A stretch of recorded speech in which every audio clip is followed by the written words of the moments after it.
Por que ensinar conceitos? Por que ensinar conceitos científicos na escola? E aí, como a gente já conversou, em linhas gerais, a formação de conceitos é uma categoria que está presente desde o início da psicologia cognitiva ou cognitivista ou construtivista, a depender do enfoque temático que você, porventura, tenha para pensar esse processo de desenvolvimento e de formação do sujeito, veio a reboque esse pensamento sobre o que é o conceito. Vygotsky, por exemplo, faz uma diferenciação no desenvolvimento dos sujeitos sobre o que é o conceito espontâneo, conceito cotidiano, e o conceito científico, ao qual ele denomina de conceito escolar. Para além desta concepção, existe, dentro de outras nuances da psicologia, a visão do significado, quando nós pegamos, por exemplo, a aprendizagem significativa de David Ausubel, dos estádios de formação e desenvolvimento de Piaget, que apesar de não estarem diretamente relacionados aos conceitos científicos aos quais nós vamos nos concentrar hoje, elas têm uma relação. Logo, esse sujeito para o qual nós nos dirigimos, que são os estudantes na escola básica, eles precisam da formação de conceitos para avançarem na sua percepção sobre o pensamento. Um sujeito que tem conceitos formados, e conceitos aqui eu estou falando de conceitos científicos, ele tem a capacidade, a habilidade de pensar o mundo num contexto para além do concreto, para além do específico, para além do particular. E aí, obviamente, como consequência, pensar cientificamente possibilita, em torno dos conceitos científicos, uma abrangência maior na interpretação dos fenômenos enquanto categoria sistêmica, enquanto categoria da totalidade. Então, pensar cientificamente, e obviamente isso está atrelado à formação desses conceitos científicos, possibilita ao sujeito uma interpretação mais racional, mais generalizada dos fenômenos que ocorrem no dia a dia. Então, a importância de formar conceitos estaria derivado nesse contexto, preparar os sujeitos para pensar de maneira mais lógica, de maneira mais racional e, obviamente, consciente, uma vez que a gente está falando agora sobre o prisma do enfoque histórico-cultural. E por isso eu trago esta adjetivação, em função da didática desenvolvimental. Antes da gente falar, portanto, dos conceitos científicos, preciso situar o que seria essa didática desenvolvimental, uma vez que ela está atrelada aos estudos do enfoque histórico-cultural. Eu trago aqui como referência a obra de Leontiev, da personalidade, da consciência, mas nós estamos falando de um grupo de estudos que tem Vygotsky como uma das grandes referências no que diz respeito ao estudo dos conceitos científicos escolares, a zona de desenvolvimento próximo e a mediação, a partir dos signos, nós vamos ver isso mais na frente, e não podemos perder de vista o nosso autor de orientação nas nossas pesquisas, nos nossos estudos, que é Galperin, com o conceito de base orientadora. Esses teóricos, eles têm um núcleo comum, que é a atividade. A atividade enquanto estrutura da formação desses conceitos e dessas habilidades. E aí não podemos deixar de lembrar que essa atividade, em torno do desenvolvimento, ela se dá a partir do estudo, a partir da compreensão dos processos psíquicos, da formação das funções psicológicas superiores lá em Vygotsky. E esses processos psíquicos, que eu estou chamando de desenvolvimentais, eles têm um núcleo na atividade. E a atividade, em linhas gerais, seria um sujeito que atua nesta realidade, um objetivo, um motivo, uma necessidade e, obviamente, uma base orientadora quando a gente pega Galperi. É justamente esse contexto que nos diferencia dos animais ditos inferiores, uma vez que esses animais ditos inferiores, eles têm atividade quase que como uma consequência instintiva, uma consequência para suprir as suas necessidades elementares de sobrevivência.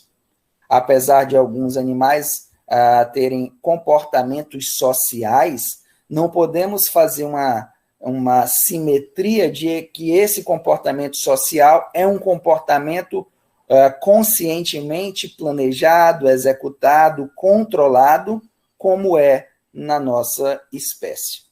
Porque esta atividade, para o nosso desenvolvimento psíquico, tem como função primordial fazermos com que esta realidade externa, de alguma forma, se transforme em uma representação mental. Quando eu pergunto, por exemplo, para qualquer aluno em sala de aula o que é uma planta, o que é um mamífero, o que é uma ave, no contexto das ciências, esta primeira representação que vem à sua cabeça é o que Galperin chama de base orientadora da ação. A base orientadora da ação que é acessada imediatamente para se pensar o que é a identificação, o que é a classificação, o que é a definição, por exemplo, de uma dessas categorias conceituais que eu acabei de falar. Então, o desenvolvimento psíquico é uma consequência direta dessa atividade que, por sua vez, ela possibilita representações semióticas, representações de signos, e por isso Vygotsky estabelece um diálogo denso na sua literatura de representação, significado, sentido, que lá na frente vai ser a compreensão do que é a consciência em Vygotsky, essa internalização dos objetos em sua essência, para o que eles significam enquanto conceito e para aquilo que eles representam enquanto sentido para esse sujeito.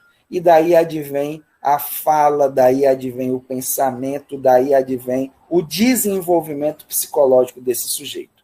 A atividade representa, portanto, uma implicação de um desenvolvimento psicológico que, para nós, e aqui a gente adentra agora dentro do universo da sala de aula, tem uma implicação didática.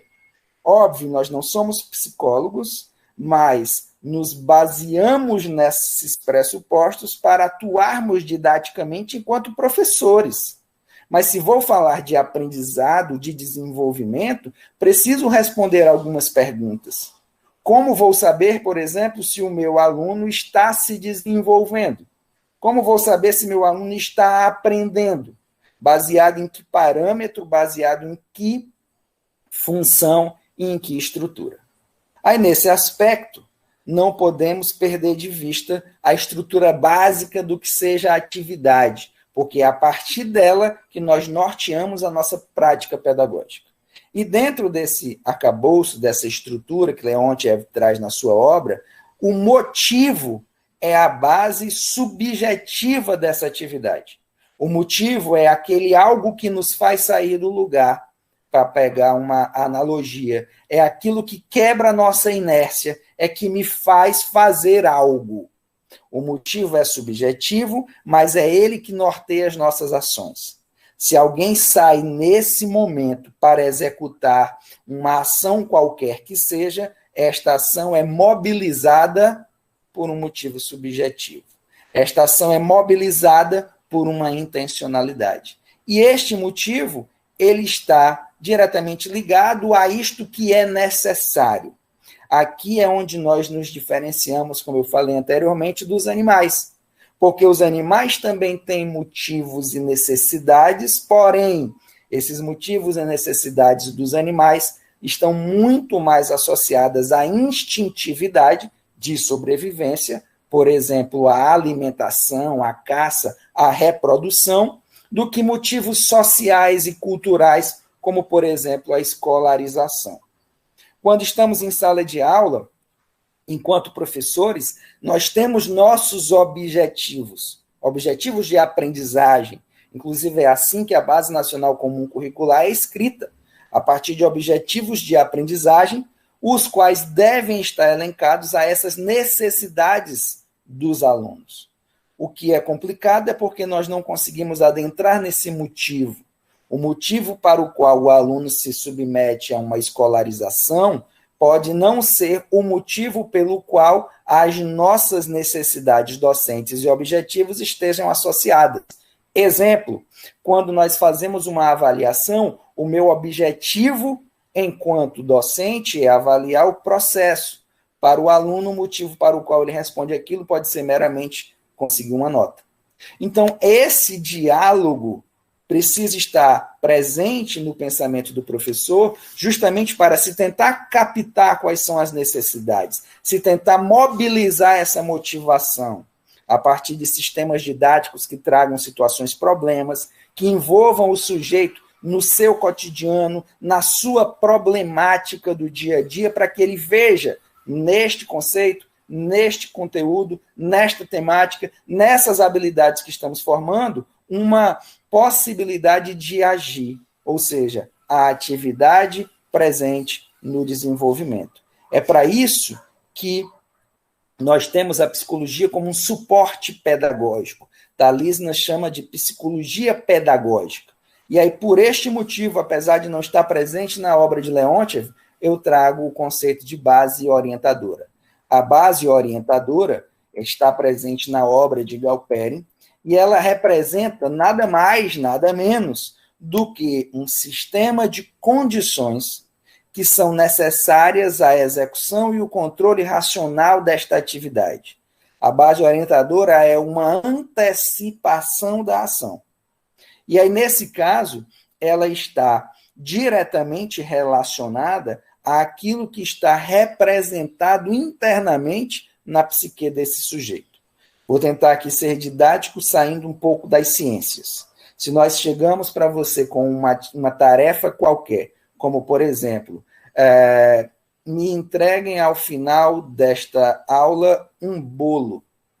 Para que isso seja possível, e eu sempre falo dessa questão do bolo, lembrando inclusive das boleiras aí do Seridó, de Caicó especificamente, se eu peço para vocês me entregarem um bolo, esse bolo guarda em torno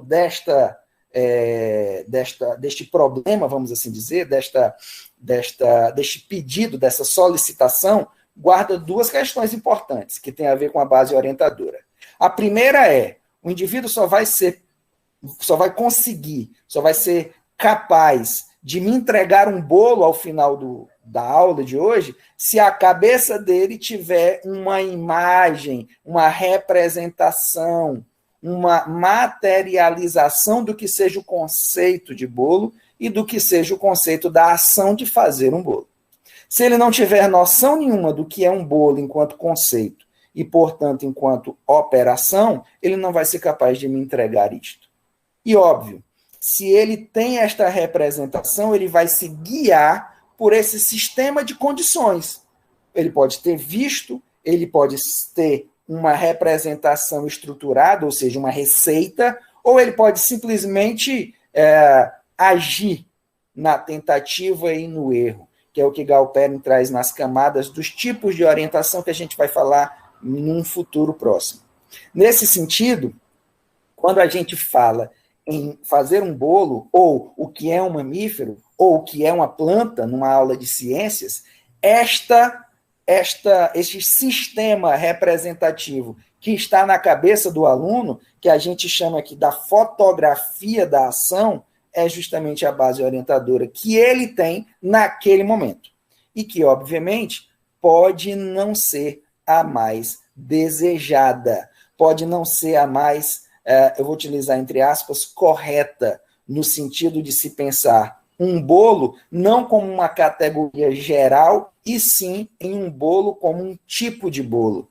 Pode ser que alguns de vocês, ao pedir me entregue um bolo, venha à cabeça a representação de um bolo de um bolo de banana ou um bolo de chocolate. Ora, esse bolo de chocolate, ele não representa necessariamente todos os bolos. Ele não tem obrigatoriamente a essência do bolo para este sujeito.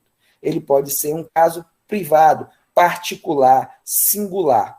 Da mesma forma, quando eu peço para o meu aluno, me conceitue que é planta, pode ser que venha na orientação dele aquela representação particularizada de uma planta morfologicamente composta por uma raiz, um caule, né, um tronco, folhas.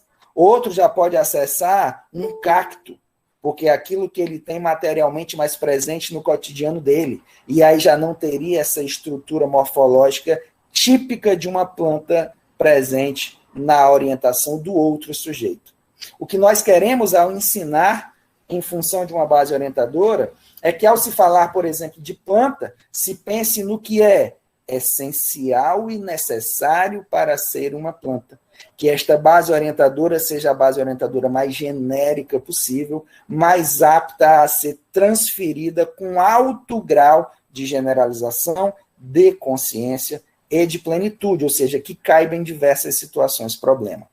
Portanto, a base orientadora da ação é uma categoria que nós precisamos conhecer, o que o aluno já traz, e termos a nossa base orientadora como um referencial didático. Em outras palavras, existe uma base orientadora da ação do sujeito e uma base orientadora completa da ação do professor. O casamento, a negociação, a interseção, a interface entre essas orientações para garantir melhor qualidade nesta ação, para garantir maiores valores qualitativos no pensamento científico, é o que Galperin, por exemplo, chama de aprendizagem, quando o indivíduo é capaz de reconfigurar a sua orientação na direção de uma orientação desejada, de uma orientação modelo, de uma orientação de referência. Ora, nesse sentido, o conceito científico ele pode ser definido de várias formas, mas nós vamos aqui fazer uma espécie de integração entre o conceito científico e a base orientadora. Como a base orientadora é uma representação mental, uma fotografia da ação e que está embutido nela o planejamento, a execução e o controle desta ação, esta base orientadora pode ser desenhada em função de um conceito a partir do momento que esta representação ela se caracterize por delimitar um conjunto de propriedades. Aí veja novamente essas palavras aparecendo, ou melhor, esses conceitos, suficientes e necessárias para se pensar sobre uma classe de objetos ou de fenômenos. Então, o conceito científico é a orientação generalizada de uma ação. Quando eu falo que o sujeito consegue pensar cientificamente sobre um dado objeto, eu consigo, portanto, expressar a minha argumentação não em torno de um objeto em si, mas da essência que representa, entre aspas, todos aqueles objetos possíveis. E por que, entre aspas, o todos? Porque, obviamente, os conceitos científicos têm um grau de generalização limitado. Há um limite de aplicação que nós, erroneamente, chamamos, às vezes, de exceções. A exemplo do estudo que fizemos de mamíferos, quando veio à tona aquela base orientadora, mamíferos, animais que têm pelos e mamam, esta base orientadora ela é restrita a uma classe de mamíferos, as que têm pelos e mamam, mas está fora dessa categorização as baleias, está fora dessa categorização o gato esfínix, está fora dessa categorização o pangolim. 3 animais que são, via de regra, chamados pelos professores em sala de aula, por nós, professores, de exceções. Agora, se nós trabalhamos conceitos e exceções aos conceitos, que na verdade não devem ser vistos como exceções, mas como algo fora de uma base orientadora singular, daqui o momento que a escolarização acabe, o sujeito vai ter mais exceções, muitas vezes, do que a própria regra. Então, nesse sentido, quando nós pensamos em uma base orientadora e uma representação mental generalizada, nós estamos caminhando para uma possibilidade de pensarmos fora das exceções.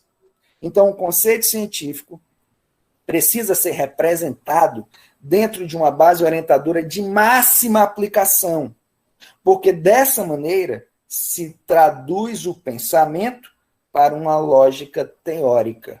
É o que Davidoff, por exemplo, chama de pensamento teórico. Pensar do ponto de vista de uma generalização, óbvio, dentro do seu limite de aplicação.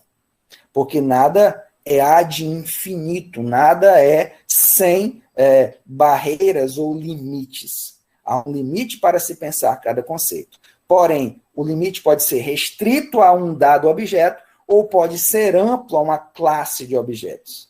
Nessa perspectiva, quando este conceito científico é representado por uma base orientadora ampla, que eu vou chamar de completa, é possível que o aluno raciocine do geral para o particular e não o contrário, como é a conceituação cotidiana, que leva, como nós já discutimos, à indução e ao indutivismo ingênuo. Quando eu penso nesta perspectiva, é possível que a gente pense o processo de ensinar com uma compreensão do que é essencial em termos de uma característica universalizante, que Galperin chama de caráter invariante da ação. O caráter invariante da ação é aquilo que nós, professores, devemos buscar ao planejar nossas aulas, para ensinarmos não sobre um dado, mas sobre uma classe de dados que tem semelhanças e diferenças a partir das habilidades comparativas, classificatórias e conceituais. Aquilo que nós falamos para vocês como a formatação de habilidades do pensamento lógico. Uma vez que, para o enfoque histórico-cultural, o conteúdo não está dissociado da ação. O conteúdo não está dissociado da habilidade. E a nossa lógica ocidental é o oposto. Nós ensinamos ou buscamos ensinar conteúdos, quando a lógica poderia ser o contrário. Pensarmos num rol de habilidades que dariam suporte para se pensar o conteúdo, independente dele, inclusive, tê-lo sido ensinado. Em outras palavras, se eu formo as habilidades do pensamento lógico de classificação, identificação e comparação, por exemplo, e aplico isto num sistema didático capaz de fazer o sujeito pensar de modo generalizado sobre mamíferos, ele pode aplicar este mesmo processo para pensar as aves, para pensar os répteis, sem necessariamente ter lhe sido ensinado, entre aspas, répteis e aves. Porque, na verdade, o conteúdo de répteis e aves, ele não é preponderante em razão das habilidades de identificar, de classificar e de comparar esses sujeitos, esses objetos, esses seres vivos. A diferenciação de uma planta para um coral se dá não pela observação aparente do que é uma planta ou um coral, mas pelas características essenciais que diferem uma planta de um coral. Uma planta que é do reino Plantae e um coral que é de uma categoria animal pertencente aos poríferos, por exemplo. O aparente não permite chegar nessa essência que coloca a planta em diferença a um coral pelo fato desta fazer fotossíntese e daquela não. Então é isto que a teoria do enfoque histórico-cultural, a partir da teoria da formação planejada das ações mentais, possibilita ao professor compreender que, para além do aparente, para além do específico, existe um fenômeno de generalização que a gente está chamando aqui de conceito científico. E esta base orientadora possibilita a nossa ação em torno de uma previsão racional, ou seja, eu antecipo as minhas ações e, o primordial, as controlo. Controlar a ação, que aqui eu estou especificando como controlar a aprendizagem, é o que alguns autores chamam de aprender a aprender. é fazer uma espécie de monitoramento das minhas ações para, a partir da minha própria consciência, estar diante dos meus erros, dos meus acertos e da revisão dessas ações, dessas operações. Em outras palavras, voltando para o bolo, se o meu bolo solou, eu ter a capacidade consciente e racional de voltar nas operações que eu fiz ou que porventura tenha deixado de fazer. E aí associar que esta sola pode ser uma consequência, por exemplo, de um fermento mal operacionalizado. O conhecimento operativo não estava presente na sua concepção referente ao que é um bolo enquanto conceito. Parece complicado, e a princípio pode ser, mas é uma nova forma, um novo paradigma de se perceber o que é ensinar, o que é aprender e o que é se desenvolver em função de um pensamento conceitual. Aí você pode me perguntar, e qual a relação, então, desta base orientadora, ou seja, dessa orientação da ação, e a assimilação, a internalização, o aprendizado propriamente dito? Quando nós estamos diante deste contexto, há algumas possibilidades de se pensar. Vygotsky, que é a nossa origem das coisas, pensou em sua teoria que este processo ele se dá a partir de um mecanismo de internalização, onde os objetos externos se intercambiam para a cabeça do sujeito enquanto uma ação mental representativa. E a isso ele disse que é um processo de desenvolvimento psíquico que consiste no intercâmbio entre o que era objetal, externo, e passa a ser interno. E Vygotsky morre, infelizmente, muito precocemente, e Galperin dá continuidade nessa sistematização, dizendo que esse intercâmbio não é natural, mas é um intercâmbio promovido por ações planejadas, que são ações de motivação, orientação, execução e controle. A isto ele chama de ciclo cognoscitivo. Então, a minha motivação, em linhas gerais, é um engajamento, uma aproximação do objeto, lá era bolo, fenômeno de fotossíntese nas plantas, fenômeno de lactação hormonal nos mamíferos, em torno de uma situação problema. A motivação é uma situação problema que mobiliza o sujeito a agir. Esta ação oriunda de um planejamento das condições antecipadas. Eu antecipo aquilo que eu vou fazer. E ao executar, eu controlo, eu regulo para saber se estou fazendo de maneira orientada ou não. Isso, em linhas gerais e simplificadas, é o que nós chamamos de ciclo cognoscitivo, é como o sujeito abstrai aquilo que lhe é concreto. Então, a planta passa a não representar-se apenas por uma planta em si, um desenho ou um signo, mas pelo conceito abstrato do que é planta, em torno das suas características essenciais, das suas características necessárias assimiladas. Que, diga-se de passagem, aqui está em torno da fotossíntese, da não locomoção espontânea, né, como nós já falamos para vocês, e da autotrofia. Teve essas características, eu posso dizer que é uma planta e, portanto, os corais, assim, não são pertencentes a essa classe. E aí, lá na frente, na nossa sala de aula, o objetivo que estava posto lá no início da nossa fala é justamente a aprendizagem. Aprender conceitos. Aí, imagine, diante de um novo conceito, como é que isto decorre? Este novo conceito, que pode ser qualquer um dos que nós já falamos, ele está simbolizado em função de um objeto externo. Uma planta, por mais que não seja conceitualmente representada por essa espécie que está aqui à minha frente, ela é simbolizada por este objeto. Este objeto externo, que ainda não é a planta em si, mas uma representação dele, é onde eu estruturo a minha ação, é onde eu estruturo a minha atividade. porque em torno desta planta há um motivo e uma necessidade de aprender o que é essencial, para a partir daí agir em torno do que é o seu signo, ou seja, a planta enquanto generalização máxima.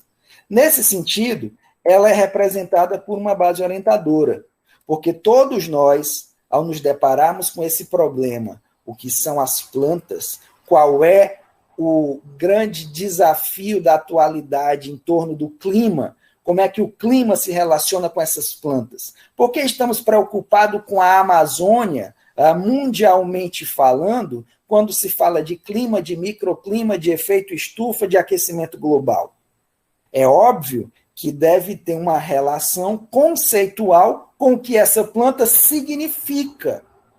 E este significado fazendo sentido para que o problema possa ser resolvido a partir do cuidado desta Amazônia, para citar só um exemplo. Esta planta, Amazônia, este ecossistema, é representado na cabeça do sujeito por um plano de condições conscientes que materializam este conceito e que, obviamente, tem um modelo da ação para atuar diante do que é identificar um ecossistema.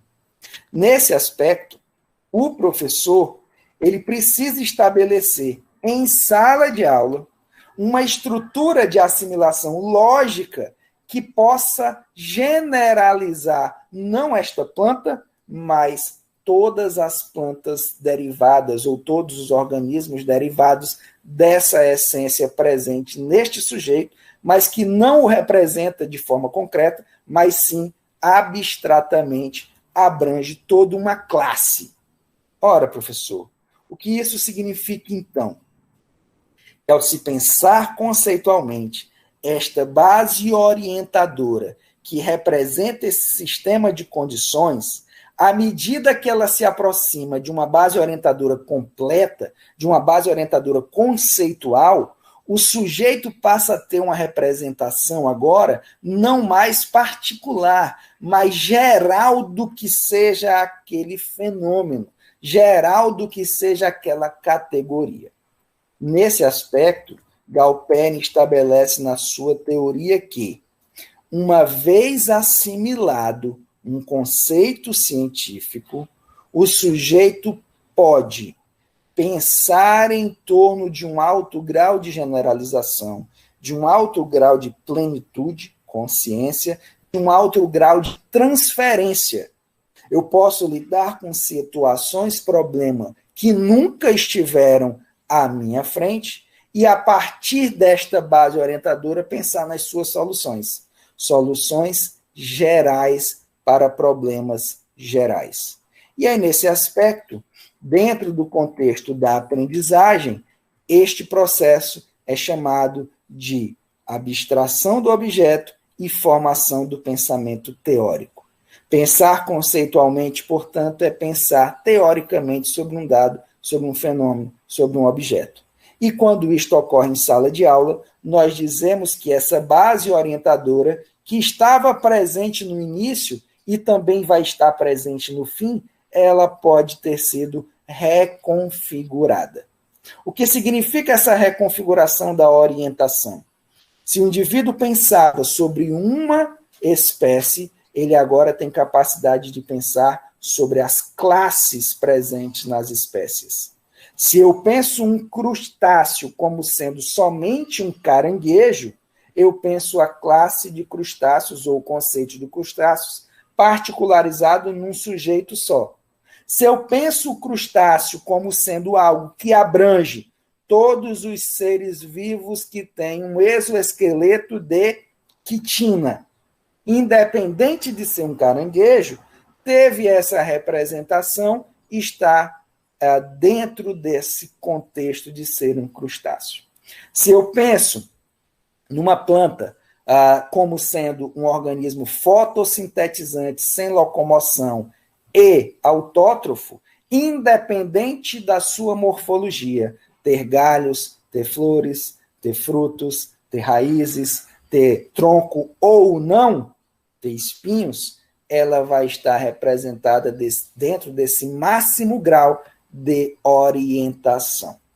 Então, veja que o papel do professor é justamente, diante de uma representação objetal externa, possibilitar um caminho didático, um percurso, para que este externo objetal se transforme num interno abstrato. Óbvio, não é um processo que ocorre do dia para a noite, com uma sequência didática, com uma tarefa específica, mas com sistemas didáticos apropriados, que é o que nós vamos falar também no futuro próximo. E aí, para finalizar, quais são as implicações disso para a sala de aula, que é o que decorre deste nosso processo de formação.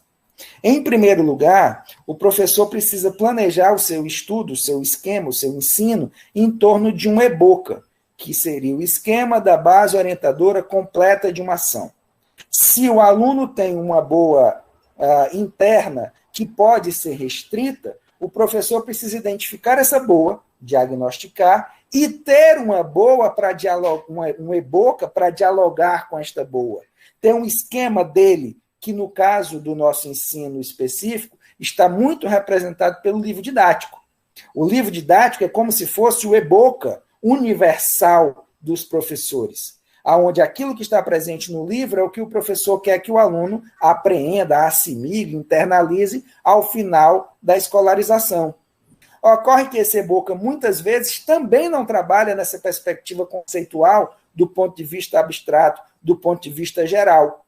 O próprio livro didático traz alguns equívocos de particularização. Logo, o professor precisa identificar isto e, reconhecendo as concepções alternativas dos alunos, que a gente já falou disso, elaborar qual é a orientação que esse aluno traz para a sala de aula. Observar quais são os níveis potenciais e reais para, a partir de uma atividade colaborativa, fazer como o Vygotsky sugeriu, proporcionar o desenvolvimento em torno do que é potencial. E, por fim, elaborar sistemas didáticos adequados para essa formação conceitual, para essas operações, para que o indivíduo assimile aquilo que é invariante em relação ao objeto, seu conceito e as suas ações. E nós vamos especificar o sistema Galperin-Talísina nos próximos encontros. Como elaborar tarefas propícias a um grau de generalização? Como elaborar tarefas para fazer essa negociação entre a boa e o EBOCA? Essas perguntas, elas se dão justamente dentro do ciclo cognoscitivo, de orientação, execução e controle. Eu preciso estar atento como o sujeito se orienta, como ele executa uma ação e como ele autorregula esse processo. Além disso, compreender que existe uma etapa motivacional, problematizadora para que o sujeito chegue neste conceito. Nós vamos ver logo a seguir um exemplo. Trabalharmos essas situações, problemas desafiadoras em sala de aula, para, ao final do processo, nós termos uma assimilação reconfigurada dessa orientação, um controle consciente dessa atividade. E aí, para que isso ocorra, eu começo a mostrar para vocês algumas diferenças. Eu falei de aspecto motivacional em Galperin e que isto está diretamente relacionado a uma situação-problema. E que, às vezes, nós não somos mostrados no próprio livro didático, que, como eu falei, é o EBOCA utilizado por muitos professores. Se eu pego um exercício dessa natureza, que diz aqui no seu enunciado que será para identificação de plantas, ele traz uma mera observação de algumas representações que não trazem obrigatoriamente as características essenciais e necessárias para identificar. Como é que eu vou solicitar ao sujeito que ele identifique se eu não dou a ele as condições suficientes para essa identificação? E aí, na verdade, eu tenho uma mera reprodução memorística do que lhe já foi dito. Será que o aluno precisa pensar para responder uma pergunta dessa natureza? Será que é correlacionado a essa resolução as invariantes do que seriam esses sujeitos, essas plantas, por exemplo? O esquema que ele tem possibilita responder isto ou é apenas uma recordação de algo que já lhe foi dito? Da mesma forma, às vezes nós temos exercícios que trazem enunciados muito longos, que trazem contextos muito longos, mas que não são sequer fundamentais para se responder. Se eu negligenciar tudo que está escrito nessa questão e for direto ao que está grifado, dos grupos abaixo é correto afirmar que possuem somente flores, eu sou capaz de responder sem sequer ter lido o que está presente nessa questão. E estão, obviamente, situadas dentro de contextos que muitas vezes são chamados de situações-problema. Portanto, nós, professores, em função do que está sendo dito até aqui, precisamos observar que o exercício, apesar de ser importante para fixar algumas questões de sala de aula, não proporciona soluções, não proporciona uma mobilização de saberes, de habilidades, não proporciona, portanto, um processo de assimilação em termos de uma reorientação da base orientadora. Se não proporciona, como é que eu posso proporcionar? É a grande pergunta. O que é, então, envolver situações, problemas em sala de aula? Eu trago aqui o exemplo da fotossíntese, como algo que nós elaboramos dentro das nossas pesquisas para pensar um sistema didático dessa natureza. É uma proposição, não é uma verdade. Mas supondo este ambiente.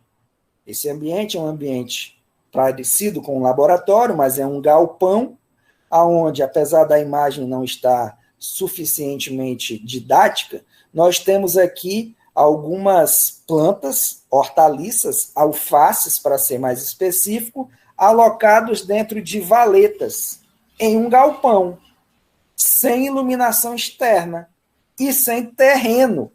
Não há terreno, não há terra. É o que nós chamamos de hidroponia. E aí a situação problema é justamente para o sujeito pensar sobre uma possível orientação que ele tenha. Lembrando que o diagnóstico é preliminar. Eu preciso, antes de executar esta problematização, saber o que o sujeito traz na sua orientação sobre o que é uma planta, sobre o que é fotossíntese. E aí, nesse sentido, o problema se desenvolve da seguinte forma.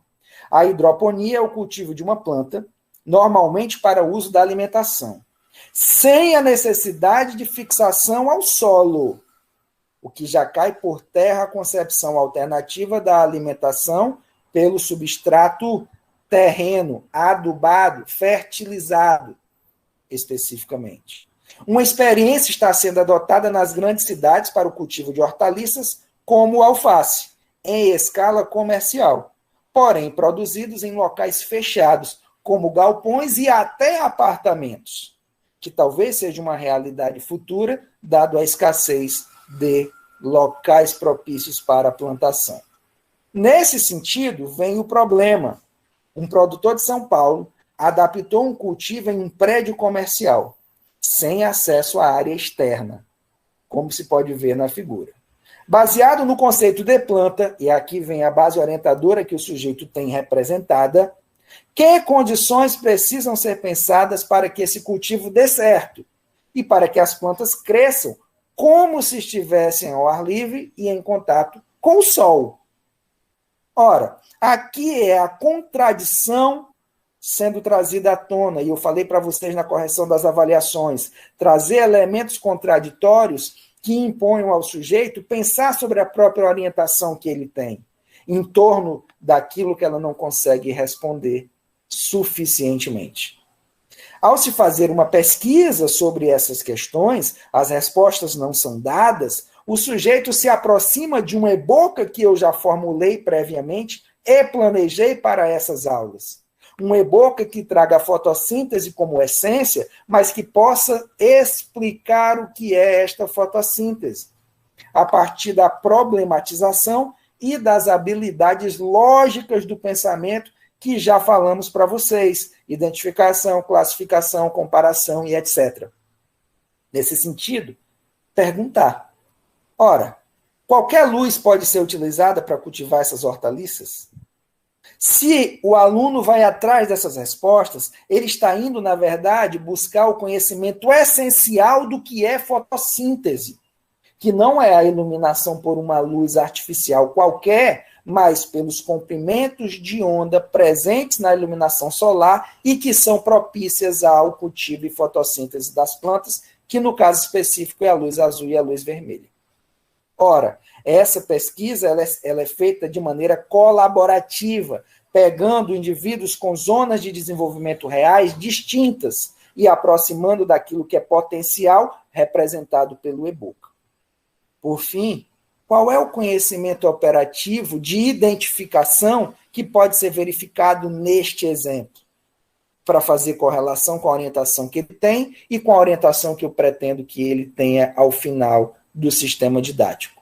E, óbvio, fazer com que o sujeito possa pensar em torno de explicações, de fenômenos de causa e efeito, no caso específico sobre a irradiação e o metabolismo, mas em outros sistemas didáticos sobre outros conceitos agregados.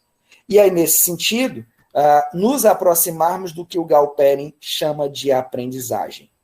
A atividade, sujeito, necessidade, objetivo, motivo, cujo resultado é a formação de novos conhecimentos, habilidades e hábitos naquele que executa, ou seja, no sujeito, ou a aquisição de novas qualidades. Muitas vezes a orientação que o sujeito tem sobre um conceito, ela não é equivocada. Ela só precisa ser aprimorada em termos qualitativos, de generalização, de controle, por exemplo. Isso, para Galperin, é aprender. E aí, baseado neste conhecimento, nesta definição do que é aprendizagem, nós vamos, portanto, trabalhar nossa didática em torno da formação de habilidades. E aí, por fim, o professor, em síntese, é aquele que planeja a assimilação relacionada a uma base orientadora que já existe, porém que vá ao encontro daquilo que é invariante, ou seja, geral e não privado. O professor é aquele que relaciona essa assimilação em função das habilidades que são necessárias para se pensar logicamente sobre esse fenômeno. O professor é aquele que possibilita o aluno pensar cientificamente e não responder questões idênticas àquilo que ele, porventura, tenha falado. E, nesse sentido, precisamos aprimorar os nossos sistemas didáticos. A disciplina de Ciências 2, por exemplo, período que vem, vai ser muito vinculada a isso. Vamos agora colocar a mão na massa. Vamos pensar um sistema didático para ensinar aves. Vamos atrás do que é o EBOCA de aves. Vamos fazer uma avaliação diagnóstica para mensurarmos qual é a base orientadora que o aluno traz.